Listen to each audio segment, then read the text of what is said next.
And this is Ed. As you can see, I'm here today, Global HR Business. And that's the name of this broadcast. And it's all about the business of HR. Now, what is HR? We have experts here, Dr. Ken Lloyd, and also Paul Falcone.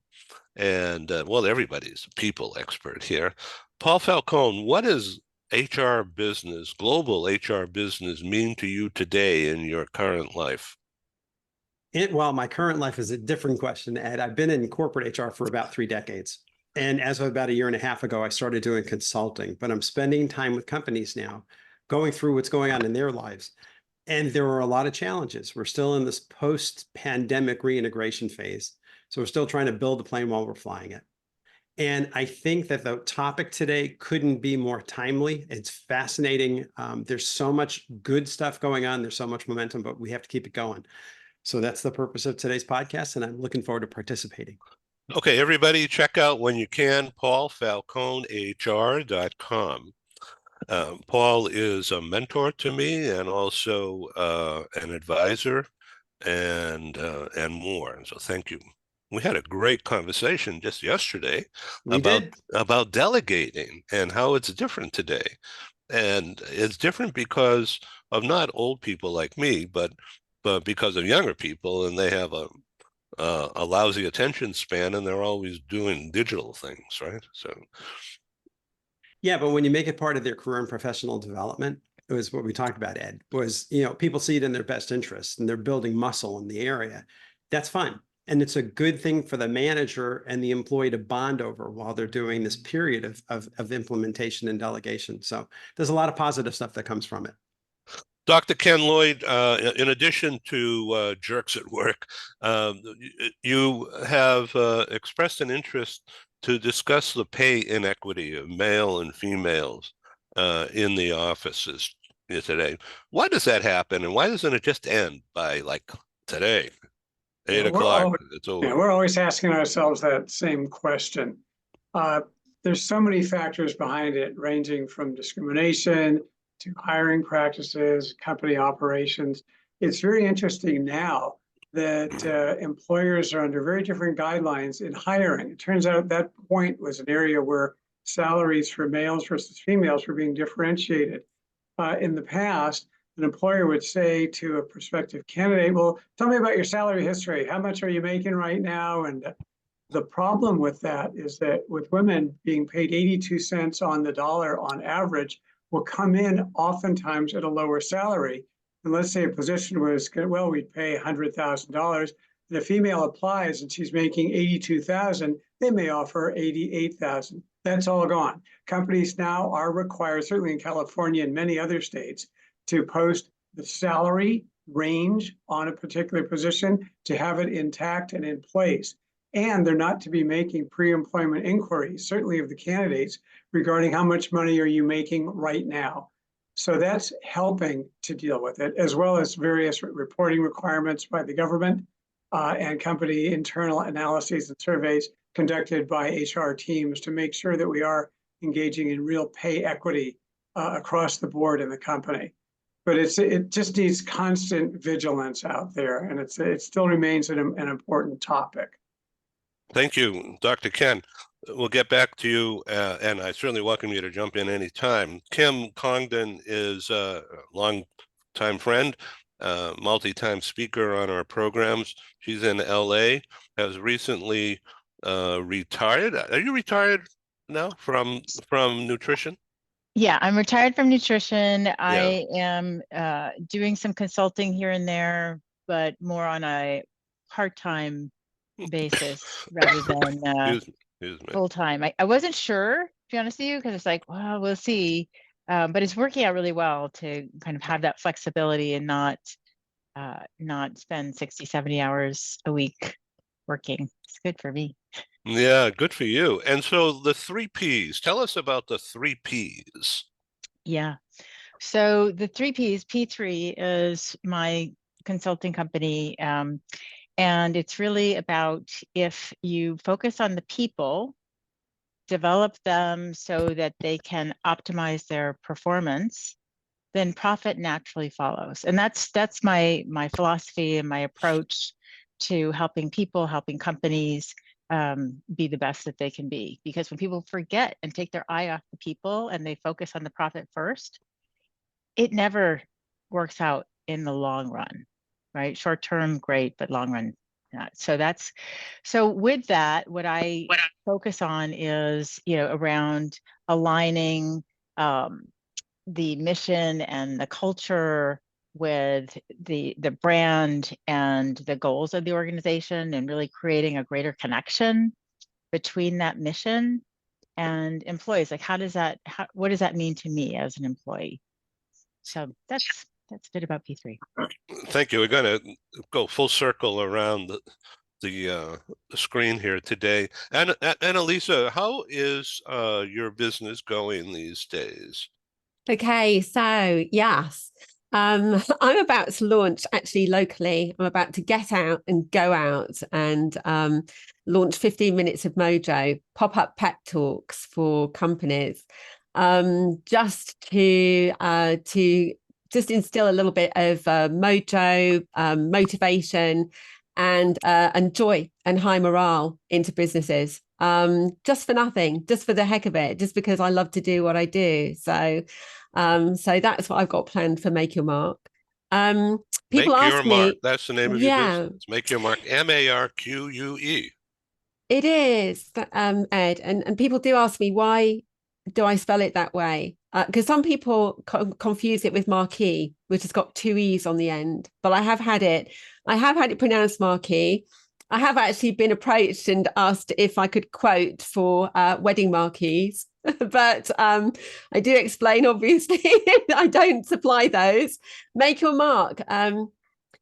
It is car enthusiast. If you're a car enthusiast, you'll be familiar with that word and that spelling. It comes from the French for name or brand, and basically it's a car manufacturer, but it's become synonymous with high performance prestige cars, cars that enlarge you, that have that little extra something special. And ultimately, I spell it that way because it's about legacy. I say that anyone can make their mark. Anyone can make a mark. You can make a smudge, you can make a blot, you can make a black mark. You might make a good mark or a top mark, but a mark, MARQUE, is always a top mark. And it's going back to the French definition of it, it's your name. Okay, it's not just the name of your brand, it's your reputation. And that's what goes before you. So just as the mark goes on the front of a car, it's the badge. You think of a Porsche, a Lamborghini, a Ferrari, a Bentley. It goes before. It's the first thing you see. Before you see anything else, before you see the interior, you see the badge. And so people think, when they hear your name, they think, well, is it a good name? Is it a bad name? Is it a good reputation? Is it a bad reputation? And I want to make sure that people are leaving, good names, because once upon a time, many, many years ago, people protected the name, their family name. It was a source of pride to men to protect the family name for future generations. Now we live in a culture where people seem not to care about that, providing they get 5 minutes of notoriety and they end up on the front of the papers. They don't really care about the legacy they're leaving their families. They don't really care about the legacy they're leaving. In terms of the workplace, it's about making people see that legacy is not what you're going to leave in 60, 70, 80 years' time. It's not about it's not about the money you're going to leave behind. It's the legacy that you leave every single day on the people that you engage with. And if you are working in customer service, you might be on the phone, that person that you speak to might get one fleeting engagement with you ever. What mark are you going to leave on them? Thank you very much. We're going to come right back to you, and we certainly welcome you to jump in any minute. any second that you wish. Okay, Thanks, Diane Ed. Devitt and I are real good friends. She's been a media coach to me since I started this program 4 years ago. By the way, we've crossed, according to YouTube, we've crossed the 800 threshold, 800 productions since Congratulations. March of 2020, and still going. It's generated almost 40,000 views on just the YouTube programs. LinkedIn has measured 340,000 the past year, but it's just crazy numbers. So you have to be careful what you're going to say and how you're going to look. And that's called being camera ready. And it's the same thing for being in front of an audience in a live meeting, whether it's a boardroom or whether it's 400 people. And Diane Devitt has been a meeting producer in New York and at the very pinnacle of places. Did you do Radio City Music Hall stuff? As a Rockette, no. Just on chorus line, right? No. Yes, thank you, Ed. No, I've had the privilege of working on some very special events and some very high-end events. That was my company at the time, and now I've transitioned over to trainer and educator and author, and I'm happy to be amongst all of you because my latest quest is to work more and more with HR and people who are in learning and development, because I produced a certificate program. But before I get into that, it was based on my years with meetings and events, and what I see now, and you're all the experts, is more and more people are complaining that staff are not properly trained for certain positions. And so what I see from where I sit is the thousands of dollars that are being wasted for companies, and more importantly, the credibility of meetings and the impact and the return. So that's a little bit about what I'm here to speak about today and share with you and listen to you. I'd love to get some of your feedback with it, because we're in the middle of a major rollout as we speak. So let's go a little bit deeper, and we can come back to this in a few minutes, Diane. So Diane has created a program, a certificate learning program with lesson plans and things to do. I mean, it's really organized. By the way, Diane Devitt is a professor at NYU, and guess what? Media. Hello. So she is a go-to person. So I want to introduce Melissa. Hi, Melissa. Welcome. Hi. Hello, everyone. So, Melissa, how you feeling these days? I'm Better? good. I'm good. I'm feeling Okay, good. Okay, so Melissa is a recognized, and this is not hype, this is the real thing, an AI expert and an inventor, and has been awarded the Genius label by Deloitte.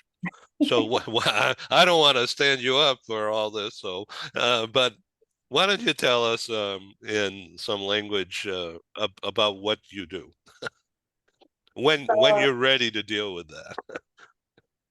I'm a artificial intelligence technical delivery manager at Deloitte. I'm also a deployment lead, the lead deployment engineer, and I'm a release train engineer. So I have multiple roles at Deloitte, but basically it all has to do with technical delivery and artificial intelligence.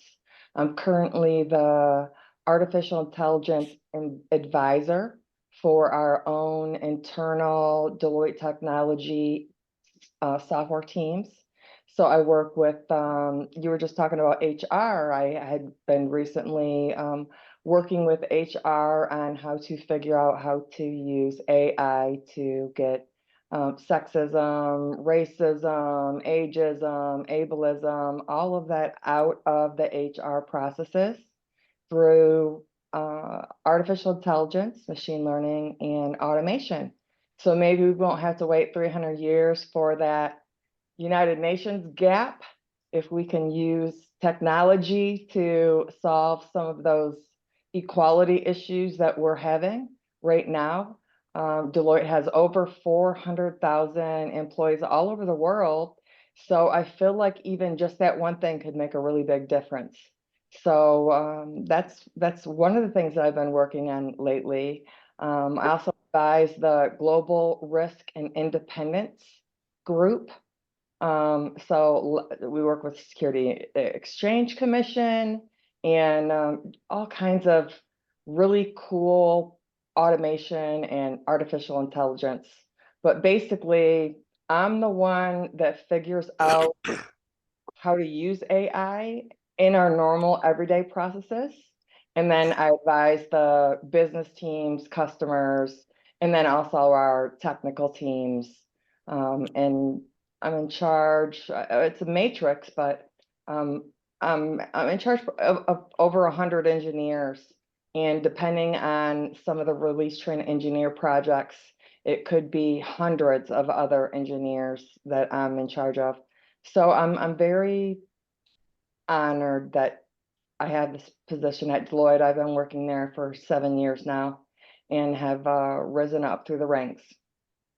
Well, this is just really great to have you and your presence here. We're celebrating women who have leadership roles in international business things. And it could be an international business like me. I'm here in San Diego, but I'm actually working with Melissa in Michigan and Joseph in Dublin and Angie in Zurich and Annetta in Cologne, Germany, and Elisa in Hull, England. Where is Hull? How far north of London is that? 200 miles. Yeah, Yes. So we're yeah, quite far north on the yeah, coast. It's yeah, lovely. yeah, great. I've never been there. Okay, Angie Weinberger in Zurich, Switzerland. You've been involved in the mobility industry in various ways. Now you take people to your red couch. Not really, but you you want people to open up and talk about issues and problems. And you're also very active in almost an evangelical way about diversity in the industry, right? Mhm. Tell us Yeah, about thank that. you. Yes. And the Red Couch, you can see it here, is a project that I actually started because of International Women's Day 2022, I think. And it was one little project to support more women show themselves in front of a camera and then, you know, get promoted on YouTube. And it has evolved into almost a little, like my little podcast preparation project. It's a side thing that I do. I mainly work as an expat coach, and I'm on a mission to bring the human touch back into global mobility through digitalization. And one of the things I have been working on for the last 7 years, although I've been in business a lot longer than that, is a platform that I can use for coaching my clients, but it also helps expats with developing their next career steps. So what we're still seeing in mobility is a gap between telemanagement and global mobility because of the silo of the organizations. And one of the ways I'm trying to bridge that is to work with career coaching in those transition phases where, for example, an international project ends, an assignment ends, and expats then can use career coaching to plan their next transition and the next step from a career perspective. And I really hope that we're going to get better at linking mobility with talent management and also talent acquisition, because we see a strong trend in mobility that we're moving away from international assignments and more towards local transfers, international transfers, and international hiring decisions. We also see more work from anywhere, workation. We see a lot more mobility everywhere. And I'm hoping to offer a platform for companies and individuals where they can really have a career plan in place in this modern mobility world. Thank you And very maybe much. one more thing is my last book, the Global Rockstar album, came out last year, is about inclusive leadership and building an inclusive team. Oh, okay. So don't disappear. I know you're busy today, so please stay with us. We want to get everybody in speaking roles. Susan, welcome from New York, Susan Ginsburg Advisory. So thank you very much for all your help in helping me produce and manage properly the recent New York in-person meeting. That is still reverberating nicely. Good. Yes, likewise. Thank you, Ed. Good to be here. Yeah, welcome. Why don't you do a minute here about what you're advising companies, in addition to advising me in the New York meeting? You help a lot of businesses. Focus has been in the mobility world, but any business, in order to see things clearly through the fog and get things done, right? Thank you, Ed, and good to see all of you. And Lucy, good to see you, and a couple familiar faces here. Hi, our keynote speaker from New York City from 2 weeks ago. My company is SRG Advisory. I've been in the business world for several decades, starting out initially in luxury retail. Running stores and running a group of stores, making sure that they frankly had the right merchandise at the right place at the right time.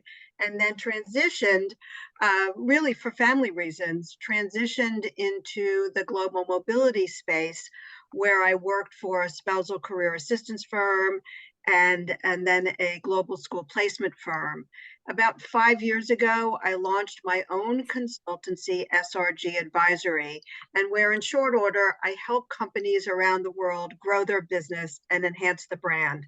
So I have the great good fortune, and I'm proud to say I work with companies in various locations in the world, really helping them as a strategic advisor, in some cases as a mentor, helping them to kind of reflect on who they are and who they want to be. You know, there's so much conversation about the future of work, and I was just interviewing someone the other day, Ed, for a video, and we said, you know what, the future of work is becoming an outmoded term. The future is now. We're living it. We're living the new work landscape. So how do we make changes, reflect on that, and act on that to be a results-driven, outcome-driven company? So whether that is empowering trust, as our friend said a couple of weeks ago, empowering trust, empowering our team, creating a legacy for your own business and brand for the next generation, and building your company through your leadership. Welcome so much. We're joined from Portugal, Camille, who's an executive with Deal. Does everybody know Deal? D-E-E-L. Hi, Camille. Tell us about Deal. Hello, everybody. Thank you very much for the invite. Today, I'm not speaking from Portugal. Today, I'm speaking from Brazil, especially. Okay. So nice to see you all. Nice to see so many great women here today. Hola. So yeah, yes, you get such a great audience today, Edwin. Well, thank you. This is like the third or fourth program you've been on. In the past on Global LATAM, our Global Latin America series. And I think you've met Stephen Howard in the past from Mexico City. Yes. And so you've just been promoted into a senior role at Deal. So now you're even more busy running here and running there. EMEA, Latin America, America. Let's run the world, like women's, like running the world pretty much. So talking a little bit more about Deal and my role at Deal. So Deal is an HR tech company. We're proud to say that we are like fixing HR problems in the world for companies. And we have many like solutions, products inside Deal to support companies in their expansion growth. So we have global payroll. So we are a company able to provide global payroll support to companies over like 50 countries at this moment. We are also a EOR company. It's an employee of record. So when you want to expand to a country and you don't have an entity yet, and you are not planning to open an entity because you want to expand fast, we have this EOR solution where we can hire people locally or even like sending them there to be like sponsored visas and everything there. We also have the contractor, the ones who works with contractors around the world knows how complicated it is to manage the workforce of contractors, like in paying them, agreements, send equipment, those kind of things. This is also something that you can do. And entity setup. So like, hey, I need to open my own entity. And like we at DU have entities in 100 plus countries in the world. And we know, like, we master this entity setup thing. So now we are also offer this to our clients. So open entities for our clients. So we are like a one-stop shop for any HR expansion that companies are facing challenge at this moment. And my role, I'm the senior manager of the global mobility team, the mobility strategy team. So when I joined you like 2 years ago, we are doing visas, offering mobility support in 4 countries. Now, 2 years later, we are offering mobility support in 14 countries and expanding every day. So this means that it's not only about people like being hired wherever they want to be, but also be able to move, to have a visa sponsored where they want to go, right? So this is what we're enabled to do at this moment, this mobility visa side of the business, to make sure that we are not only hiring, but also allow people to move from a country to another, regardless of the nationality. It's a quick summary. Yeah, thank you very much. Stephen Howard, I've kept you in the background here on purpose so you can get a grip on the talent mix that we have here. And so Stephen is an author of 22 books. And the most recent one was published, this past year. It's called Humany, Humony. It's a harmony, humany, right? Well, it's a word I created that combines humanity, and harmony. So it's a combination of all those. Yeah. So what do you think of all this talent we have on TV today? Well, It's amazing. My hands are not big enough to grip them all. So there's a tremendous amount of talent on your broadcast today. Yeah, no, I just enjoying the conversation, enjoying listening, and we'll contribute later, I think. Okay, and Joseph McGuire, you're looking at all these faces. Now, once again, Joseph McGuire is an expert at facial truthfulness. And I want to make sure you know Gary Sanger because he's an executive recruiter at the top tier. So I don't want to put words in your mouth, Gary. You can do a lot better than me in fewer words.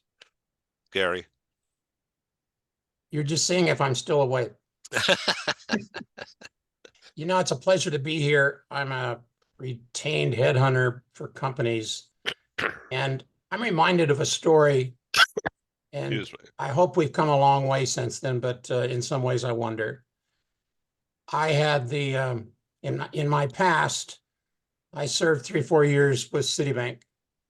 I was a senior HR person that had about 3,000 folks split between Long Island, Manhattan, Long Island out here, the claim for, ATMs, et cetera. Anyway, I was in a meeting in New York, and we had a new executive we had hired, and she had not met anybody. And so picture this story. This is about 9 o'clock, folks getting in on the trains. She came early. She's sitting at this large desk, this large table where we're going to have 15, 20 folks. And most of the people in the room didn't know it, but they were going to report to this lady. So this lady is there. She's greeting, she's saying hello, and at least 10 of mostly a male-dominated crowd ask her for coffee. Now, these are high-powered execs, and she was going to be the boss of most of them. So she wasn't properly introduced yet, right? No, nobody knew her. I was the only one that knew her. We had been part of the hire, et cetera. So after 10, 15 cups of coffee, et cetera, I open up the meeting, say hello, and I'm really delighted to introduce you all to your new boss. How many of you would like more coffee? She absolutely played it along beautifully. And her ego was as such that, she could handle it. And some of the good old boys didn't do very well with that.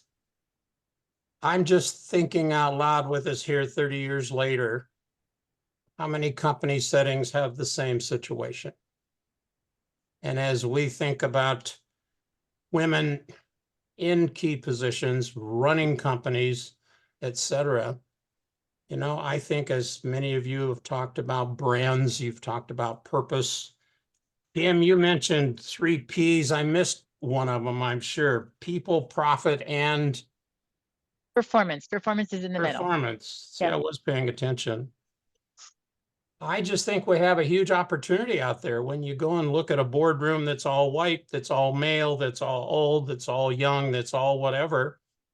We're missing out.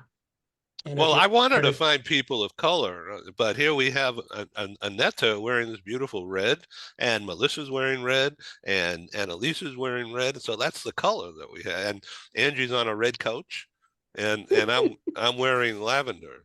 In case you can't tell. I know, really. Hold That's on, it. I have my pink. Oh, that we okay. can, Opening day. Opening I'm day. Okay. I'm a 2-daughter dad, married 51 years, so women are very important in my life. I'm here in Los Angeles. It's certainly a pleasure to be here, Ed. Thank you so much. Yeah, thank you. Gary is a member of my club. It's called the Global Press Club, and we'll talk about that later. And thank you very much. I've got an itchy nose and a cold that won't go away, so I'm sorry for scratching my nose. Lucy, Gary, you're a business immigration attorney, right? Yes, I am. Business immigration, principal and founder of my own immigration law firm. I'm based here in New York City. I do deal with a lot of, I do primarily companies, startups, small to medium-sized companies, individuals looking to move to the States. I offer them non-immigrant, immigrant advice. Just finished a huge deadline. The H-1Bs registration was complete on Monday. Selection started trickling in this morning. Everybody's very anxious, trying to manage everybody's expectations. So it's fun times in the immigration world, and filing fees are going up on Monday. So a lot of interesting things happening. Really? With your immigration. So Lucy, thank you very much for being involved in the recent New York event. And it was really nice to bring you together with the others. And It was great to it was be all there. because of our mutual friend in Spain, Inigo. Yes, and actually Jana is here, who I also met in Amsterdam at a global mobility conference. So it's good to see her here as well, and actually good to see Susan, who I met in New York as well. Yes, yeah. So Jana is behind the scenes today, but she's in Rio de Janeiro, and Johanna is in Sweden. And so thank you for being there in the background. Joseph, when you look at all these beautiful faces, you don't see any problems, do you? None whatsoever, Ed. Good All answer. these, and when you look at all these saintly visages, what could you possibly find to be a problem? No, it's a joy to be back, and thankfully I've had the pleasure of connecting with several of these very distinguished people. And I don't say nice things for the sake of it, by the way, but I've had the pleasure of connecting with and engaging with several of these wonderful people over the last several months, and it's always so informative to listen, because there's so much wisdom in this room. Not just experience, but wisdom people have actually gained from their experiences. And there's a wonderful humanity. And that for me is something that I'm seeing in my work, that we're increasingly being called on to be more human together. I know Melissa is working with AI, and it's not to put that down in any way, but the human dimension is becoming more and more important. And that's really what I'm about. Like, we can talk about reading faces and body language and all of that, but the only value to it is in connecting, is in building relationship and communicating to the best of our ability as humans. So whether we're in the virtual space, whether we're meeting face to face, it's all about that human dimension, but bringing out the very best of ourselves and sharing that and communicating with clarity. So Gary Sanger, being at the top level of retained executive search, this resonates with you, doesn't it? Understanding facial awareness. Well, I think body language, facial awareness, I am struck from time to time when I'm trying to get acquainted and get to know a key candidate for an executive position. And I hear words of one flavor and I see body language of another. And I call it out. I try to understand it. And if the words say yes and the body language says no and heck no, I'm a farm boy from Idaho, so I never have any trouble in terms of just trying to, call it out and try to understand the elephant in the room. Because if you are giving the empty words, but your body language is telling something different, I want to understand that. I really want to understand that. Those of us that ever do any hiring, you're trying to get win and win. You're trying to get win for the person and win for the company. And I find that fascinating. Mr. McGuire, I would love to learn more as to what your screens are as to how you read that. Well, I look forward to our next conversation, Gary. Yeah, that's great. All right, this is if I could the just, global meeting room. This is the win. Okay, please. Yeah, if I could just jump in on the whole importance of the whole facial recognition and the nonverbal. My daughter has something called social or pragmatic communication disorder, which means she can't read nonverbal cues. And it is so debilitating that it's very difficult for her to talk to people at all, because you've taken away every kind of cue that makes a human feel comfortable in communicating. And so, those nonverbal cues are exceptionally important and exceptionally powerful. So I just, different take on it, but just like in my own life, how I've seen Gary, aside from the professional, how important, the facial is. So is it only the body clues, Kim, or is it also tonality and vocal clues that she can't pick up on? Yeah, it's all of it. But it's primarily like you'll see her just staring at your face, like trying to see if you're, and then she'll say, "Are you mad?" I'm like, "No, I was just saying let's have dinner," So and she typically will have a problem interpreting it. Just to jump in here for 1 minute, everyone, I did extensive research over many years, and I actually produced a summit back in 2016 called Sense Up on the sensory communication, because it's 85 to 90% of our communication is nonverbal.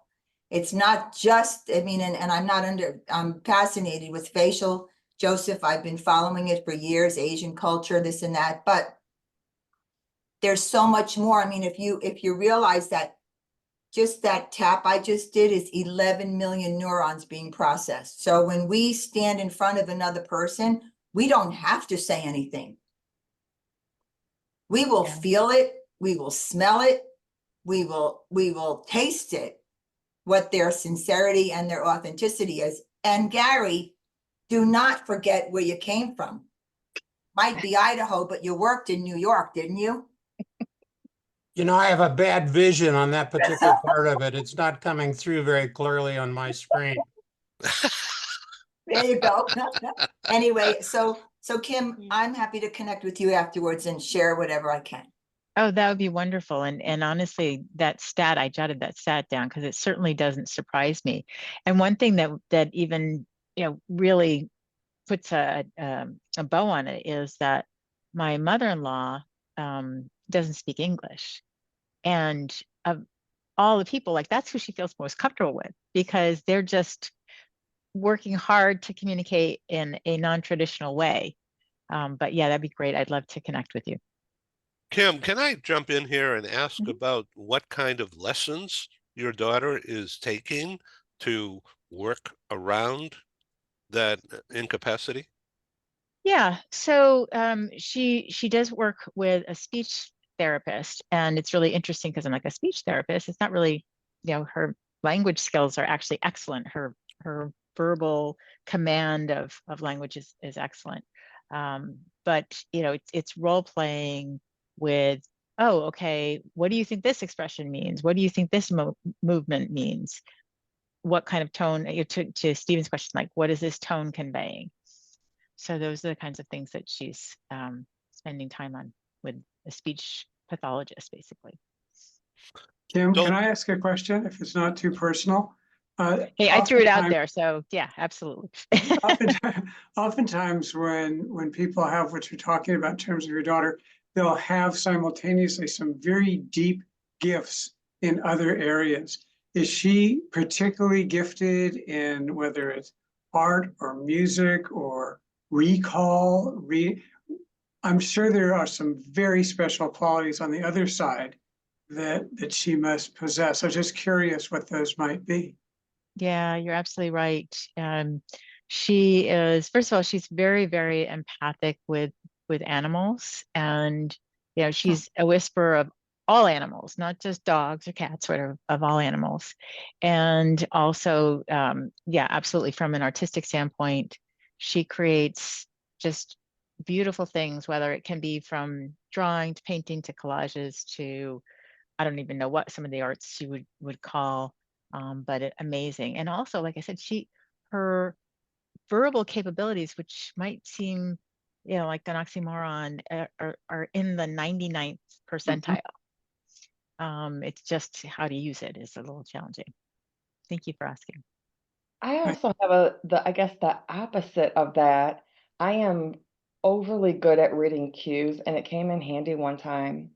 My father-in-law was in the hospital and he had a tube in his throat.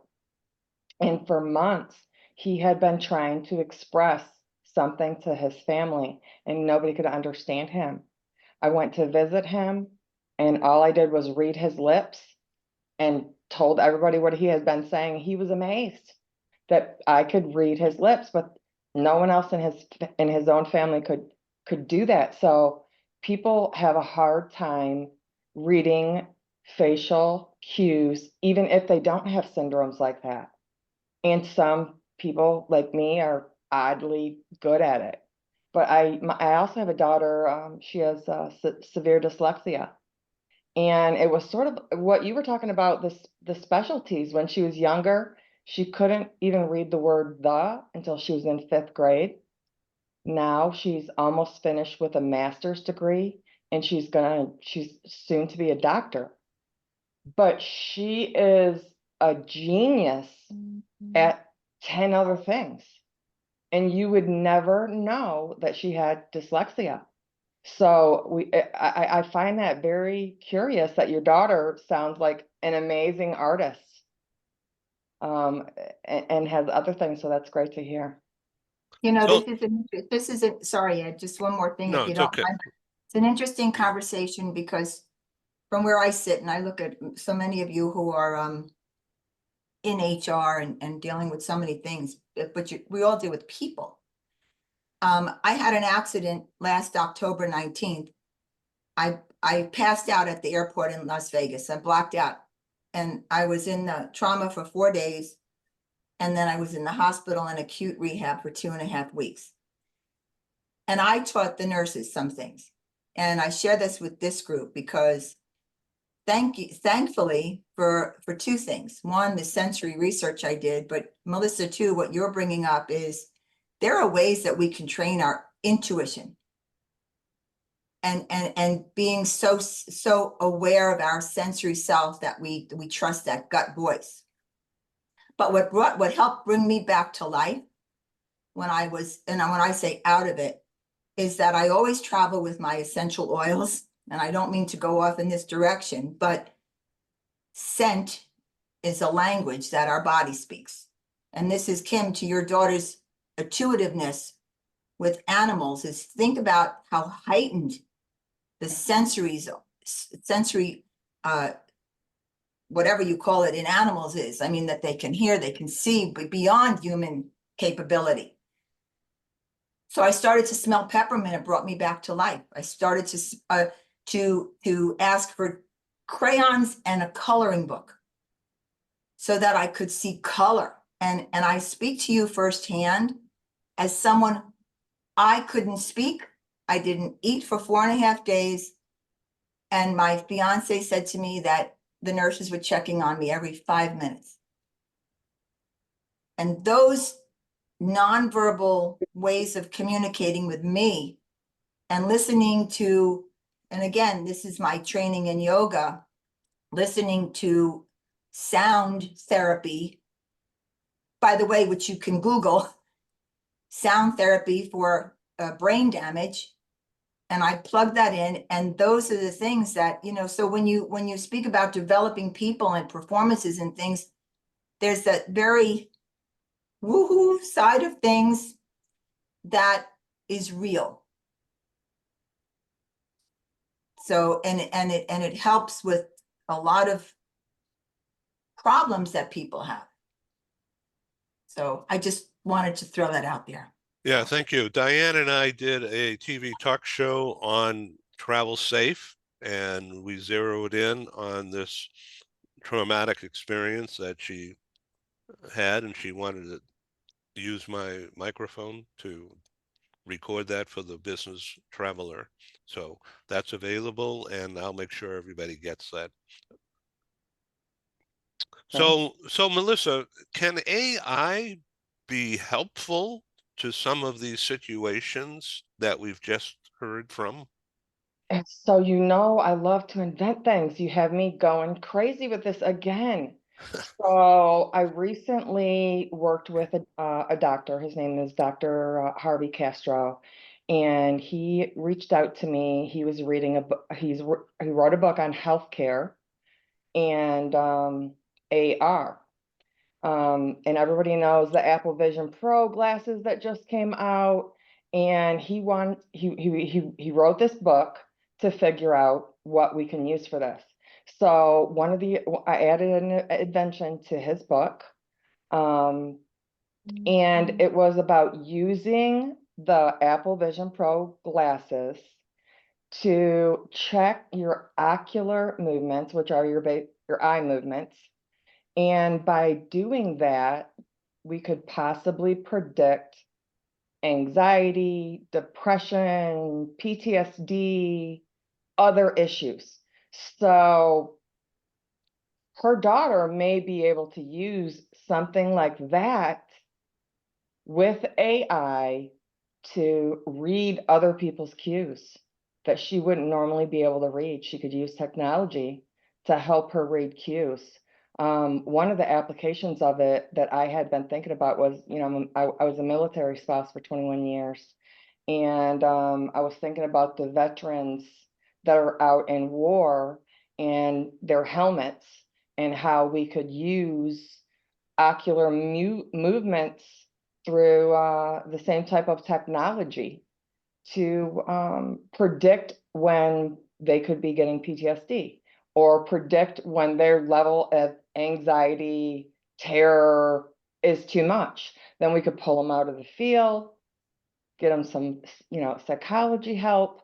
But there's so much that's read by your face and your movements, and even just me, like smiling or frowning, that could be read with Apple Vision Pro. Fascinating. Whoa, this is really something. Hey, everybody, meet Heather, who just came on from London. Heather is an expert in the dual career dilemma and has solutions.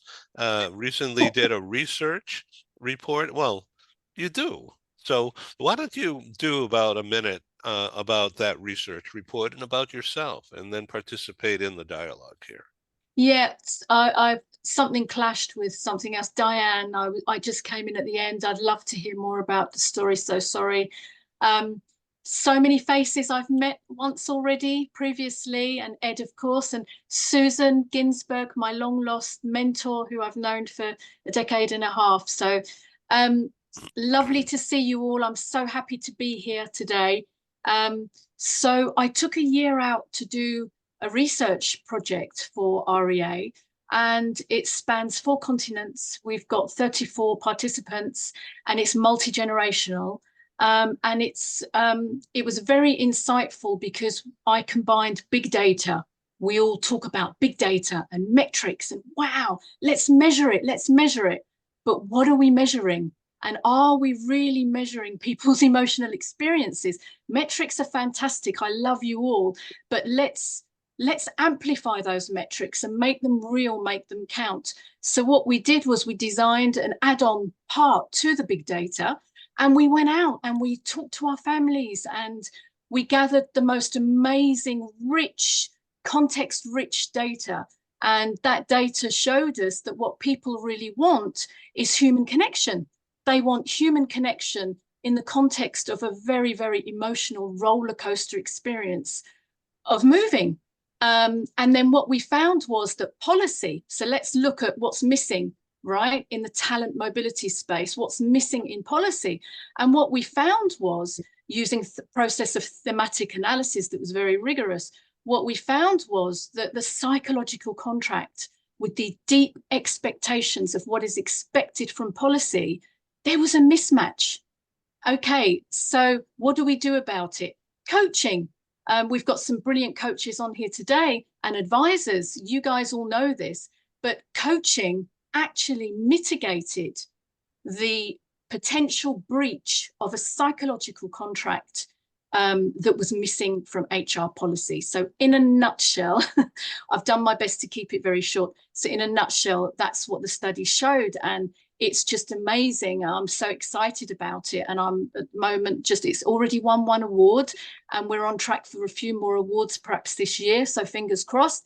But it's amazing. It's really ignited my passion for research again, but the right research. Let's measure what's valuable. Let's not just measure something that's linear because it enables itself to be measured. I'm going to jump in here and put the plug in. So Heather is going to be featured on April 23, along with Yvonne Kwa from the World Bank, in my live in-person meeting in London, being produced at the headquarters of HSBC Global Bank.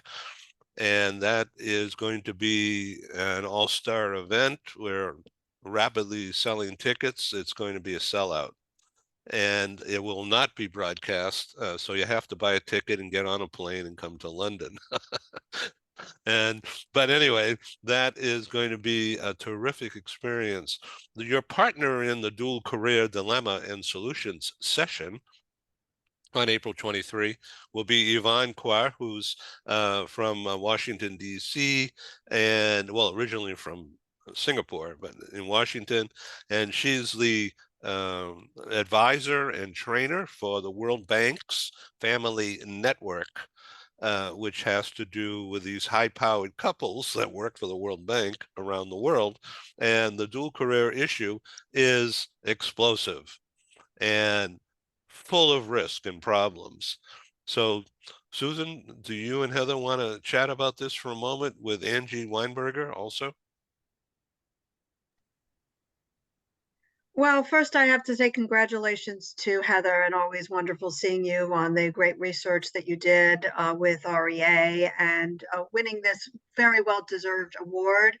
And having had the great pleasure of working with Heather for many years, I think it was 14 plus years, I share her passion for the importance of supporting dual career families on the move. Frankly, dual career families, even if they're not moving, in today's turbulent, unpredictable economy, the importance of enabling legislatively, as well as career-wise, dual career families to support themselves and their families, and ensuring that there are opportunities for women and men to, across all generations, to find suitable work where they can feel that they're adding value and make a contribution to their community, to their family, to their world. I think is vitally important, and I applaud Heather for the great research that she's done, and I'm confident that with people like yourself, Ed, this message will continue to go viral. Yeah, Angie Weinberger. Well, Heather, thank you so much for what you just said, and thank you, Susan, as well. You were not here when I introduced myself. I totally agree with everything you just said. I've been working on a platform to help expats and expat partners with their career coaching. So it's like an online career coaching platform in addition to like a real human coach like me. So I'm completely on your wavelengths here. And I wanna also bring in another point that we haven't really discussed yet today, because this is about women in leadership.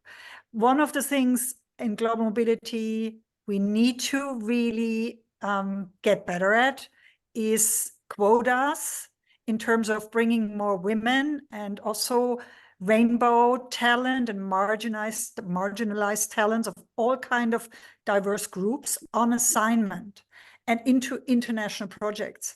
So I've just had a interesting podcast episode of Love and Relo on Tuesday where I was talking about it, because an international assignment or project is so important for leadership development. So if we cannot get a better quota, for example, for women on assignment, we will never get the leadership quotas that we would like to have to see in the board, for example. If we want to have 30% of women on the board, we also need to have at least 30%, if not 40 or 50% of women on assignment. That's women as an example here. Yeah. So this is something we tend to forget a bit. We need to get better at helping all of those marginalized groups to get into the selection on those talent programs. So it's just a point I wanted to raise today. Yeah, Thanks. Annalisa.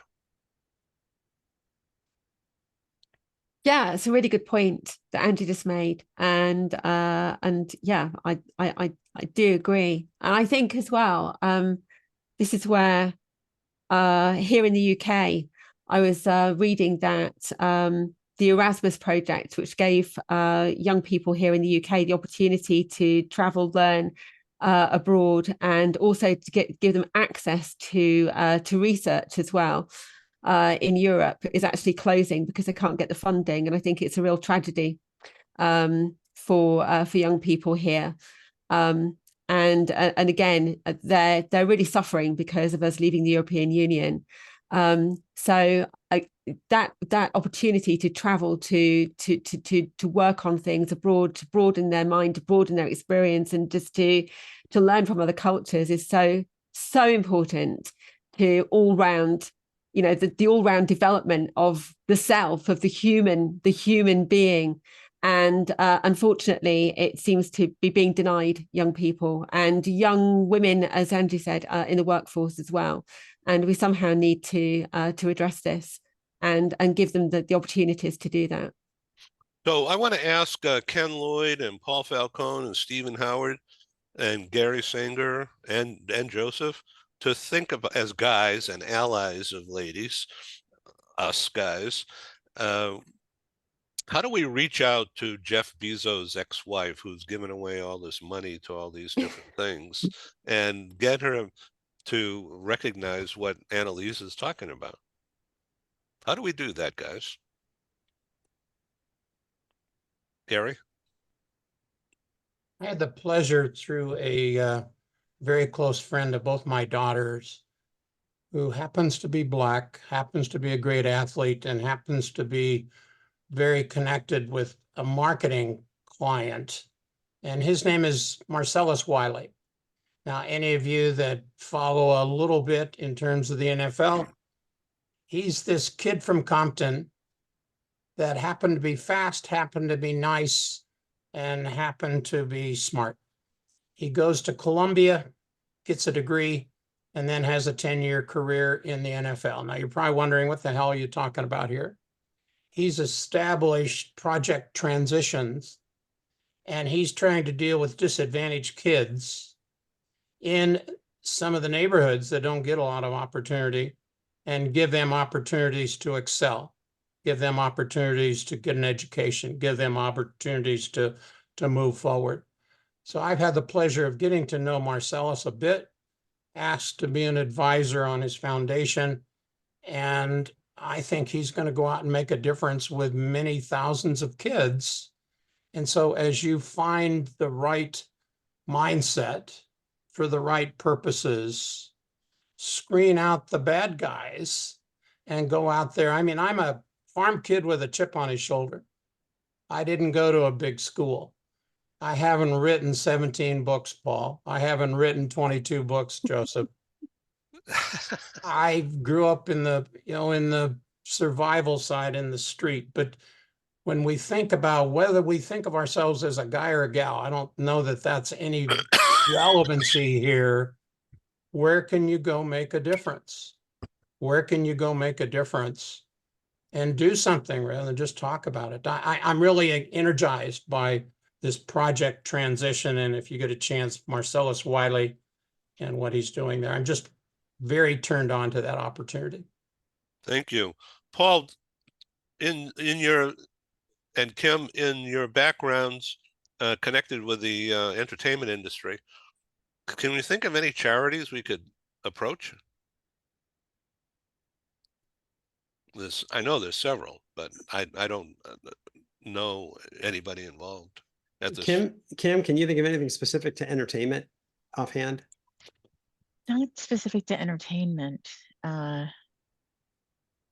Yeah, I mean, it's funny. We had, like at Nickelodeon, we had a writers program that was primarily for female diverse applicants into the pool, so to speak. And I think the studios are doing those kinds of initiatives, but I don't think there's one overarching program that the entertainment industry is particularly associated with.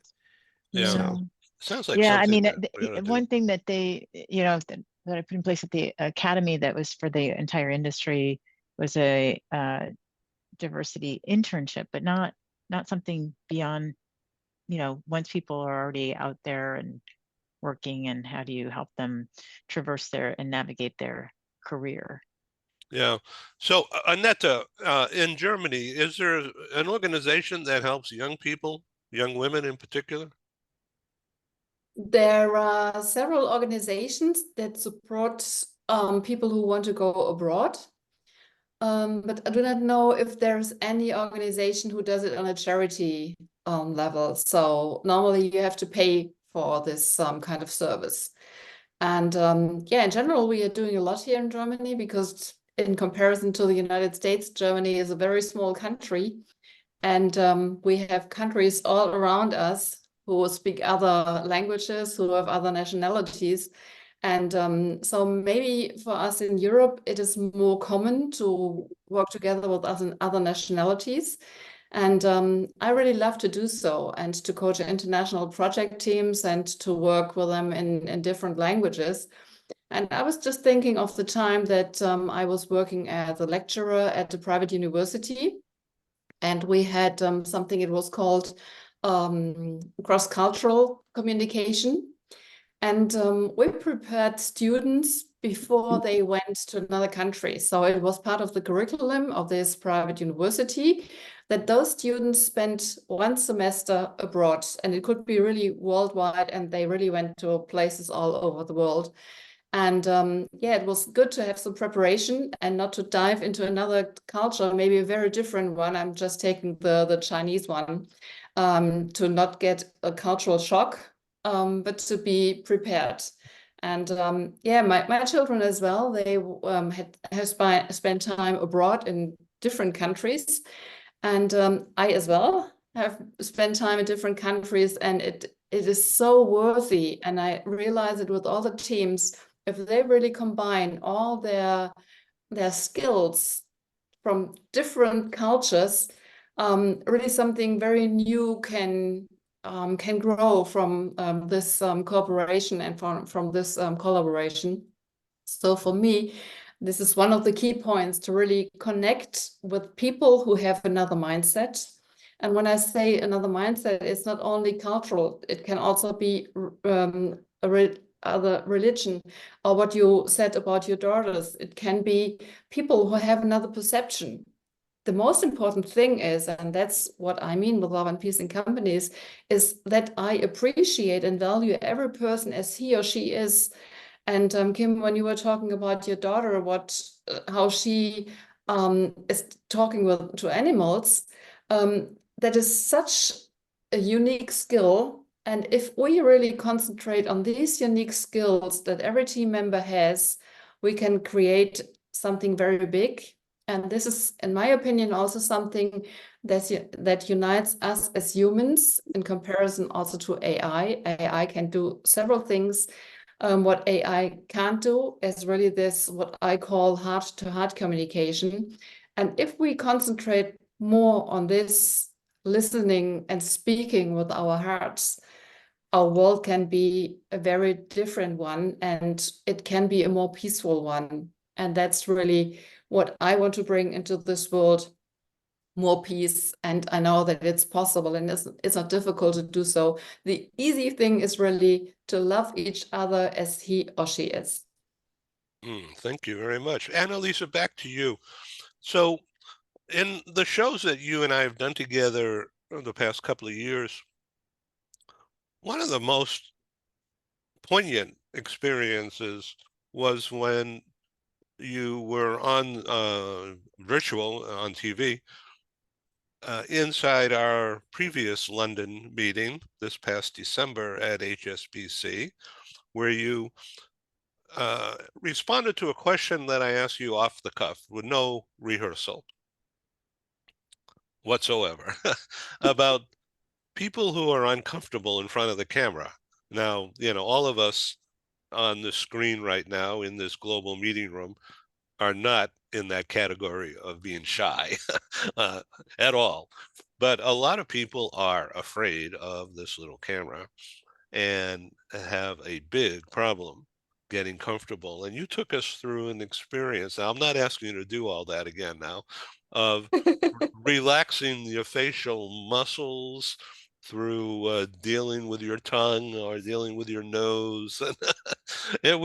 You brought the house down. Even these bankers were raucous, gave you a standing ovation. I know you couldn't really see that from the TV, but we were in the room and everybody just stood up, and it was great. And that enabled me to go to the tax presentation right after that.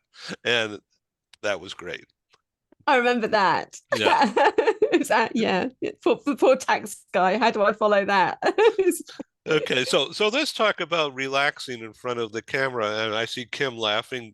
Kim, of those of you who don't know, has experience with the Academy of Motion Picture Arts and Sciences. And as you heard, Paul Falcone worked for many years as senior HR roles in the entertainment industry. Yeah. So So actually what I was doing, Ed, was a voice.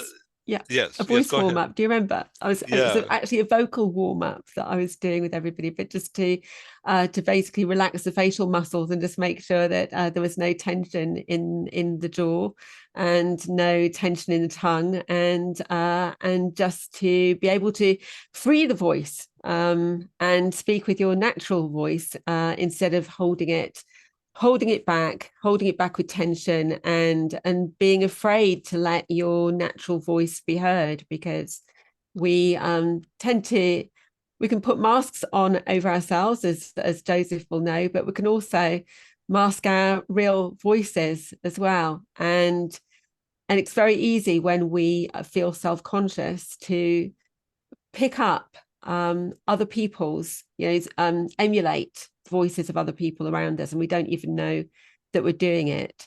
So our voices might have been shut down in childhood, and so we've been afraid to let our voices go. I was explaining on a call that Paul was on just before Christmas on LinkedIn just how shy I was as a child, because I used to get picked on at school, and I came across a class photo where I literally had my arms wrapped around, my legs wrapped around. I was trying to just make myself invisible. And so that blossoming to where I've got today, to release the voice and feel confident enough to speak off the cuff, as you say, Ed, without any rehearsal too. I think it's so important for us to be able to express ourselves, and releasing the voice, we hold on to so much emotion, anger, hurt, humiliation, frustration, lots of things unspoken, lots of wounds that we hold on to in our stomach muscles and in our jaws. And those times where we've wanted to say something, but we clamp down and we get a horrible lump in our throat because our muscles have started to go, but we've suppressed what we want to say. And when we start to work on the voice, all these things can start to come out and open the floodgates, the emotional floodgates, as it were, because we don't realize just how much we're holding on to. And I think when we start to then connect with our real voices is the point at which we start to really blossom, open up, and even connect again to our purpose. It helps us to find our true selves, our authentic selves. So yeah. So I won't go through the voice exercise again right now. So it's listening right here, the neck muscles, right?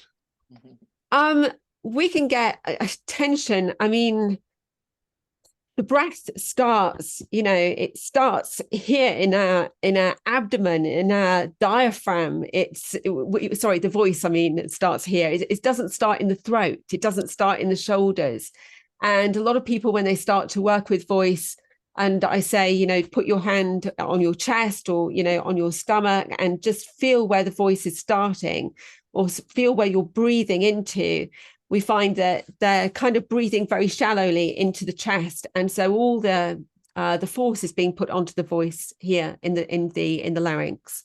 So it's a question of breathing properly, supporting the voice, but freeing all of these muscles, the muscles in the jaw, the muscles in the forehead, the muscles in the neck. All of these things can tense up, and the tongue, feeling it tight, feeling it tense in the mouth. If it's not addressed, of course, and we keep on speaking with tension, is when we start to get problems, and those problems can manifest, and we can end up with voice problems. So interesting. Stephen Howard, what do you have to say about all this?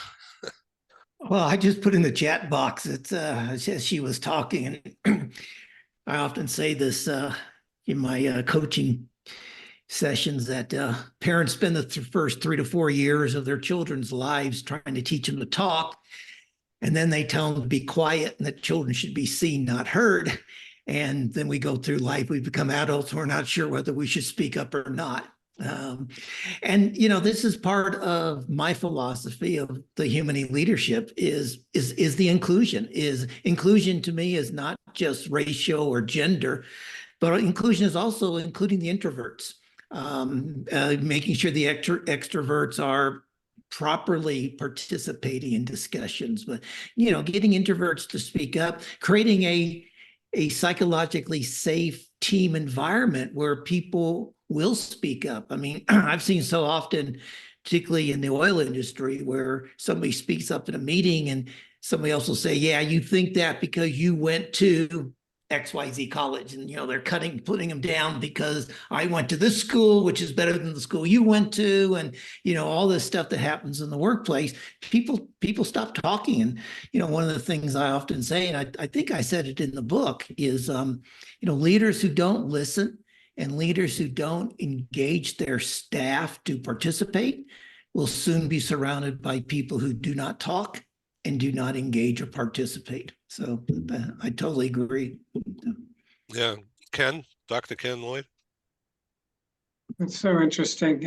You talk about communicating with others and all the muscles that are involved and things that go on at the very same time. And Stephen just touched on it, is the critical aspect of truly listening to what others say, to observing, as Joseph and his expertise clearly plays into, the most effective salespeople these days, the most persuasive people, aren't the glad hand, nonstop talking, slap you on the back, going and go. Those aren't the best and most effective persuaders at all. The real gifted persuaders try to listen, understand where the others are coming from, try to dig into what's really motivating, energizing, and of importance to them, building trust, building respect. It's not coming in and telling others, you're saying that because you went to that school, I went to a better school. None of that is really what's effective. Great listening is really so essential to great communication. And it's so funny, they focus on communication, expressing yourself and talking. Yes, but a key component is the other side of it, that we all have to really listen, observe, use the skills that we have to try to really understand what messages are being sent verbally and non-verbally. And just real quick aside, if you look at the difference between a message that's sent on email versus one that said, I could send you an email and say, I think you did a good job. All right, that's email, great. You don't know anything else. You don't see where my hands are. You don't see my face. You don't see my expression, and you don't hear my tone. Because I could say, I think you did a good job, which is different. It's still the same words. Or I could go, I think you did a good job. I think you did a good job. The implication is nobody else did. I think you did a good job. In other words, all that is missing. So it's so much more than words. And really the ability to listen, observe, take in what's going on in that dialogue is really a critical component to all of this. So Melissa, I thank you for your time here and for sharing. So tell us about your daughter. Is she walking? Everything good? Yeah, so we were in a car accident in December 3rd. And like I said, she had one class left for her master's degree to finish in educational psychology. And she broke her pelvis straight through in 2 different spots. Now, on the MRI, it looks like she's broken half, basically. So she was in a wheelchair for 3 months. And she is now out of the wheelchair. She's walking. She's back to exercising. She's doing wonderfully in her progress. But, another thing I wanted to mention is because she also has a hard time speaking up, she's had a hard time telling people what healthcare needs that she needs. So she switched quite a few doctors. She's been back and forth, and it feels like she's been dismissed for her pain. At first, I didn't know that she broke her pelvis, and they instructed her to walk. They told her to walk. They made her walk, even though she was in a lot of pain. They diminished her. So to even get past that point to get care was hard. But she's done an amazing job, and she is now starting to work on her final class again. And she will graduate with her master's degree in December. And then she's on to be a child psychologist. She'll have roughly about a year and a half left. Wow, that's great. What a Right. great story. You people are great. Thank you for being on my program. I want to tell you something else about what we were talking about earlier. So when you were talking about how important it is for all of you to visit other countries, so I've been like the receptor of that, let's call it, in the US. So the first day of 9th grade, I met a girl who was from Japan. She was an exchange student. She couldn't speak very good English. I obviously knew no Japanese. Within 3 days, I invited her to move in with me. Just by reading cues off of her face, I could see that she wasn't happy with her host family. So we had a Japanese exchange student live with us for a whole year. And then we loved it so much, we had another exchange student from Germany. And we also had another exchange student from Brazil. So I have housed 3 different exchange students from 3 different countries. And what I learned blew my mind. blew my mind. It opens your whole mind up to different cultures, different people. And I would suggest anybody, not even just visiting, but welcome people into your house. Welcome people into your life from other countries. Diversity is a word, but when you bring people in your house to live with you with other diverse nationalities, it's an amazing experience that I wish everybody should have an experience like that in order to open their mind so globally. Yeah, I think, Melissa, thank you first of all, thank you so much for sharing that, and congratulations to both you and your daughter. But the things we've been talking about really kind of leading back to leaders and success around performance and that kind of thing. There's a thread here, right? Whether it's people's different nationalities, or whether they are disabled or a different ethnicity. It's having that empathy, and then someone had said, masterful listening skills, asking the right questions, quality of presence. I thought that was great. Is we're what we're talking about is bringing those three things together in a way that is empathetic to a variety of needs, because we all start with our own experiences, which is the whole unconscious bias piece.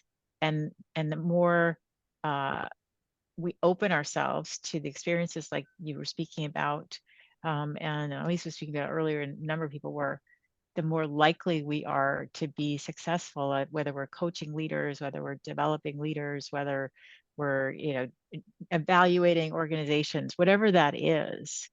It will just help us be that much better. So thank you all for sharing this. Thank you, Kim. I completely agree that experience, now I lead global teams, and they all feel comfortable with me because I make them feel comfortable. And I learned that very young. So it's a huge skill in leadership to have, for sure. Yeah. Angie, did you want to speak? I thought I saw your hand raised, Angie. If I can jump in. I mean, I would like to say something, but I didn't raise my hand. Oh, okay. It goes back to the inclusion part that we have now been discussing. I just wanted to share an observation I made today with one of my clients. And thanks, Stephen, for talking about introverts and extroverts. One of my clients shared today, she got feedback from HR that she should speak up more and be more engaged in debates. And I try to tell her that not every feedback is valuable. It's a bit like some of the gifts that we get for certain holidays. Yeah, some of the gifts we appreciate, and others we just put into a corner, and we leave them in the corner until we clean out that corner again, and then maybe we look at the feedback gift again, and maybe we throw it out, and maybe we keep it, and maybe we like it in a year or two. But also, I just find it a shame that she's a bright, intelligent, amazing woman, and still there's the assumption that if you're not extroverted, if you're not showing up, if you're not engaging, that you're not bringing the same value to the team. And I think that is something we need to change when we talk about inclusion. It's not only about accepting everybody as they are, but also accepting that there are different styles to engage, different styles to think, different styles to behave, and that all of these are valuable in an organization. I really think we need to change that. Joseph. Yeah, absolutely. There's so many wonderful threads going around the discussion here, and it's been a delight to listen. And that's one of the things I just love doing anyway. But it's been a delight to listen and to feel the warmth and the humanity and the openness that people have been sharing. Annetta mentioned that in comparison to the US, Germany is a small country, but in comparison to Germany, Ireland is minuscule. But if you fly into Dublin Airport, you may, somewhere on the walls, you may see in the Irish language the words Céad Míle Fáilte, which means 100,000 welcomes. And Ireland was known for a long time as the land of 100,000 welcomes. And I'm not sure it applies anymore, but for me, that's one of the core values, is welcoming people. And obviously with discernment, because there are some people better avoided. In my own life, my partner is Chinese. My younger sister has Down syndrome. My older daughter is gay. My nephew is African American. So I've plenty of diversity in my life, and it has continually helped me to open up. And the quote that's wrongly attributed to Gandhi, "Be the change you want to see in the world." I'm looking to apply that to the best of my ability. And some of that means simply listening. And going back to something Diane said earlier, we do pick up on all these cues, the non-verbal cues, that by simply being present with people. And when we are as fully present as we can be, so much communication happens, so much profound communication happens. And when we're conscious in terms of the wording we're using and we're attuned to the people we're meeting, we can build bridges. And this, to me, that follows on from that idea of,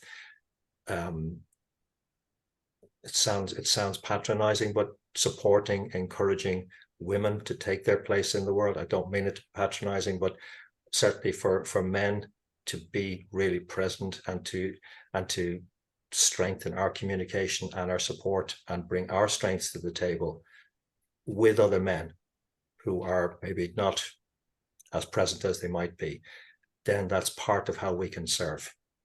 So thank you. Ed, I'm struck with the analogy of the TV show in the US, and it's called The Voice. And those of you that have seen it, it's the blind audition. And I find it incredible that regardless of he or she, age, training, etc., the blind audition of what they hear. I'm thinking that in any given staff room, conference room, boardroom, if you're not getting input from everybody at the table, if you're not getting that voice, you're not getting that opinion, you, the boss, are missing out. And so where those gems come from, where that opportunity to make a big change would or a big breakthrough, I think we miss out on that. I'm struck with that analogy. Wow. I'm almost speechless. Hard to believe. But so Joseph, let me ask you a question, a personal question, if I may, about Down syndrome. And because that's a very visual problem. And so how do you deal with that? How would you advise us on the screen here to think differently or to think more intelligently about people with Down syndrome? I'm certainly no expert on the topic, but my sister Rita will be 51 this year. She actually, unfortunately, has rapidly progressed Alzheimer's at this point, so she's not really present anymore. Last time I met her, she did recognize me. The previous time, she didn't. The first thing I would say is to slow down. When we meet somebody with Downs, slow down. We tend to operate at a much faster rate anyway. So it's to just be calm, be at ease, and greet them. Whoever they have, there's so many variations in Down syndrome. There's some who are nonverbal, completely nonverbal. There are some who are very verbal, very articulate. There's some who have qualified from university, some have distinguished acting careers. There's so much variety there. So even there's the visual distinction, but it's so easy to label people and to have expectations based on the label.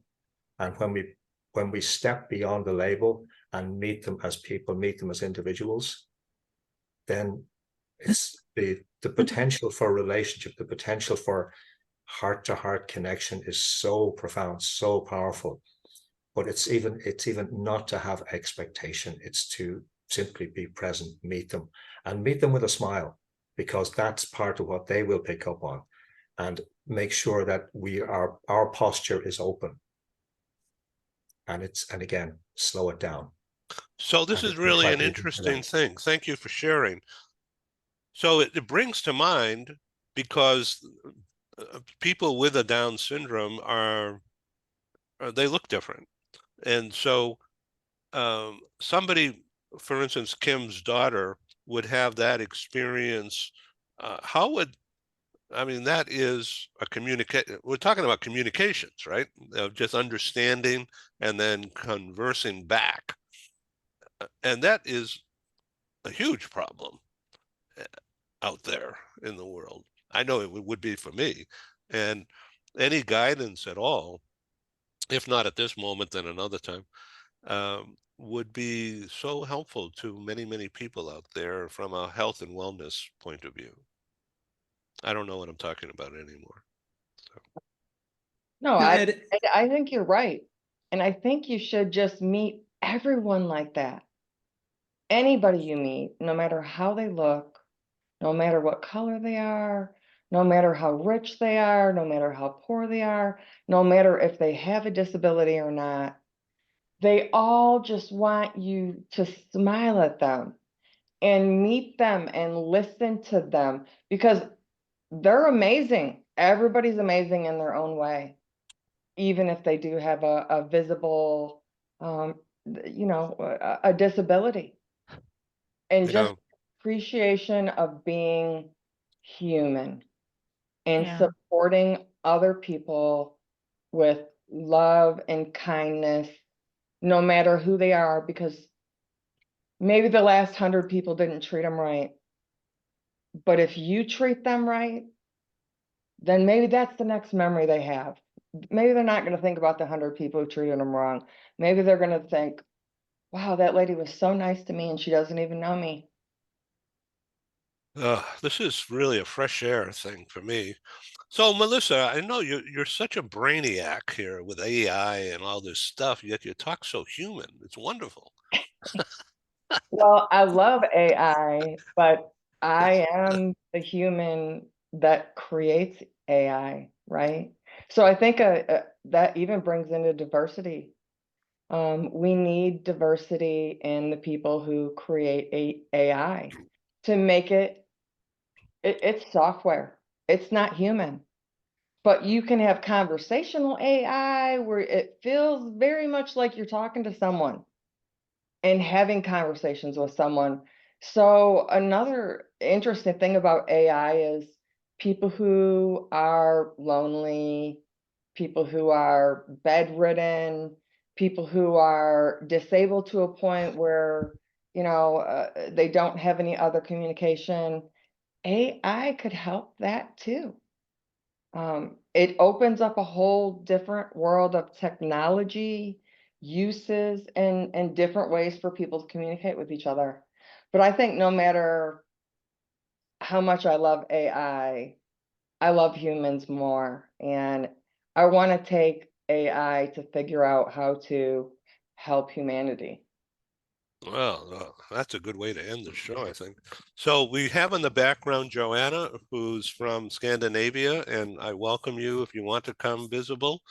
She and I have been discussing my first Scandinavian conference, which is going to be on Monday, June 10, in Malmo, Sweden, live in person, about perhaps being involved. My partner and host there is Ava, and she's a senior HR leader, and more about that in coming days and weeks.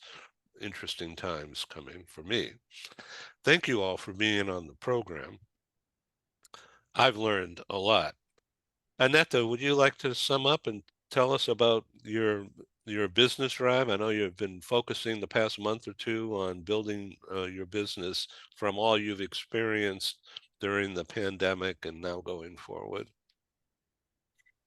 it's good that you bring this up once again, as the pandemic, because when I heard this at the beginning that we are kind of coming out from the pandemic, in my opinion, times are still changing. So we are now going into maybe the times of AI. In Germany, we have the challenge that it's difficult to find skilled employees.